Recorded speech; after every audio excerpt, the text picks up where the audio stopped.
The type of person that is going to be most interested in an autonomous car is someone who uses their car purely as a tool. Texting while driving will be less of a hazard. Eating on your way to work, it would definitely make the roads a safer place.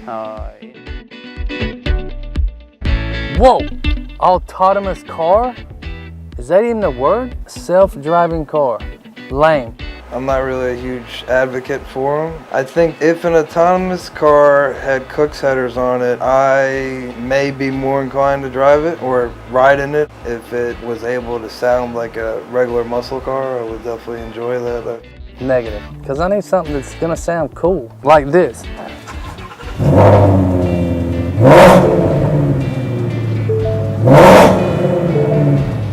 Can't get that out of a car that doesn't make that noise. No, that's not me. They're individual to each person. I mean, that's part of that person is that car that person is in. Look at my Honda Civic. It's got duct tape on the trunk. It's never going to take the place of the hot rod industry, the guys that go out and buy the muscle cars. Yes, I would miss driving. I enjoy driving. Anybody that's a car enthusiast loves driving a car, especially if it's a proper car. Proper car. Get it? I couldn't tell you. I don't want to experience it. I don't have that much faith in technology, let alone somebody else sitting over there driving.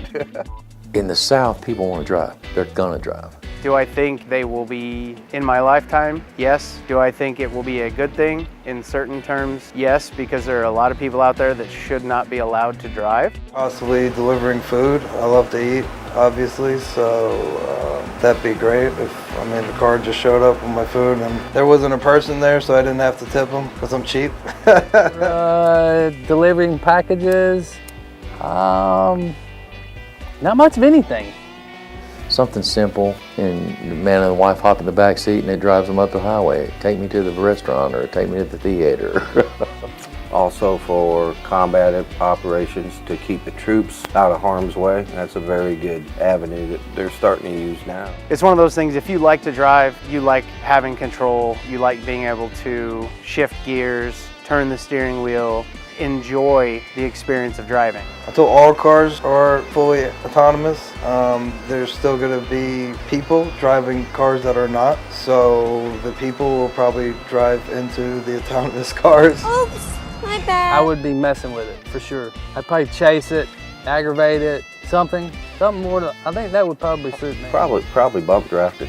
I've actually done that before to people. Just leaned my seat all the way back to where they couldn't see me and drove just to mess around with friends and people, and it's kind of hysterical. We'll brake check it. Even though everybody assumes when they hear autonomous car, it's all electric, doesn't necessarily have to be. Fly-by-wire technology has been used in aircraft forever. There's nothing that says you couldn't do the same thing with a car. Drive-by-wire technology is being used for all kinds of things like cruise control, self-parking, cars that'll parallel park themselves. You could apply that technology, I think, to something with an internal combustion engine. Hopefully they make them a little bit beefier. We could put exhaust on anything that has an engine pretty much. It'll probably end up being a Prius. Obviously, our specialty at Kooks is making headers and exhaust for internal combustion engines. So as long as it has an internal combustion engine, we can get it cooking. I'd have to get me a special autonomous car to bash into an autonomous car. So that's gonna add one more car to my fleet that I don't need. That could be a bad thing.